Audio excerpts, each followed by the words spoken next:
Welcome to the Portable Classroom Max program, Noun Clause, Direct and Indirect Speeches. Today our topic is indirect questions. And we have to know that indirect questions are like embedded questions. Now, we are going to go over several examples to show you how exactly we can convert direct questions into indirect questions. So now before you, there are 6 direct questions. Number 1, a 3-year-old asked, why is there a Santa Claus in every department store in town? So this is what the 3-year-old said. And then 2, 3, 4, 5, 6, they are all direct questions coming from a certain person. So now it begins. For the first question, this is a direct question. Now first we have to know who did the 3-year-old ask. So a 3-year-old asked a Santa Claus.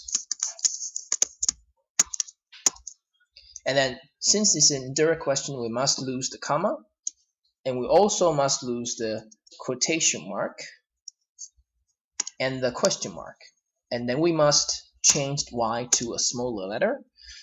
But in embedded questions, we do not place the verb, which is, before the subject. We must move this verb to where it belongs, which is right after the subject. But since it's an indirect question, we must also change the tense of the sentence. So we must change what's written in present simple tense into past tense. So the answer is, a 3-year-old asked Santa Claus why there was a Santa Claus in every department store. Remember, ends with a period, because this is not a question. Number 2, May the boss asked, do you want to receive a raise this year, John? Again, lose the comma, lose the quotation marks, and also lose the question marks. So we lose all of them. And then, who did May ask? May ask, of course, this person at the back, John. We move John here. Now, this is a yes-no question, and we know that in all yes-no questions, we have to use either if or whether as the beginning of the embedded question. So we take away do, we use if for this question, but the person who may ask of this sentence, the subject of this sentence is not you. May ask John if this person should be John. So if he. Now again, change what's written in the present simple tense into past tense. The past tense of want is wanted. So the answer of question number 2, and also ends with the period, is May the boss ask John if he wanted to receive a raise this year. Number 3, Ken's history teacher asked, who is your barber, Ken? Ken's history teacher asks, of course, Ken, because they are having a conversation. And take away the comma, the quotation mark, and also the question mark at the end. Now you can see that this question starts with who, so there's no need for us to use if or whether. So who, but we must put this back to where it belongs, after the subject. And the subject of the sentence is your barber, so we must move is here. And then we also must change the tense of the word is to was, present simple tense to past tense.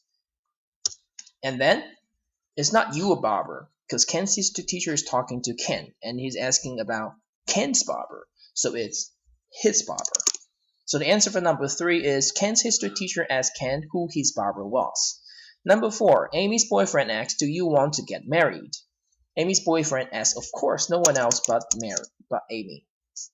Lose the comma, lose the quotation marks, lose the question mark. And this is a yes-no question, so we must use either if or whether. Now, let's choose whether this time. Whether you is not you anymore. Amy's boyfriend asked Amy, so whether she, and it's not want, present simple to past tense, wanted to get married. So the answer for number 4 is Amy's boyfriend asked Amy whether she wanted to get married. Question number 5, Ken's 9-year-old nephew asked, Uncle, when will you teach me how to drive? Ken's 9-year-old teacher asked no one else but his own uncle. Ask his uncle. Lose the comma, lose the quotation marks, and also the question marks. Now we don't need this uncle anymore. We already know that Ken's 9-year-old teacher is talking to his uncle, and his uncle is no one else but Ken. Oh, sorry, but Kim. All right, and then erase this. The question starts with when, and we must move the helping verb to must move it after the subject, and the subject of the sentence is you, so we must move will behind after you. So will must be changed into its past tense, which is would, and then you must be changed as well. Kim's 9-year-old nephew asked Kim when should be Kim. He would teach the nephew, him, how to drive. So the answer for question number 5 is Kim's 9-year-old nephew asked Kim when he would teach him how to drive. In number 6, the woman at Sam's job interview asked, have you ever been arrested? The woman at Sam's job interview asked who? Of course, asked Sam. Lose the comma, lose the quotation marks, and the question mark at the end. Now, yes, no question, we must use if, but be careful, we cannot erase the word have because it's needed in present simple tense, in present perfect tense, or the past perfect tense. So, add if into the sentence and move the helping verb, which is have, after you, after the subject you. And we must change the tense of this. This is present perfect tense, must be changed into past perfect tense. So we change have into had. And it's not you anymore, it's about Sam. So the woman wants to know if Sam, he, had ever been arrested. So the answer is the woman at Sam's job interview asked Sam if he had ever been arrested. So remember, indirect questions are like embedded questions. Only in indirect questions, we have to change the tenses of the sentences. Thank you for watching this, and for more information, please visit www.theportableclassroom.blogspot.tw.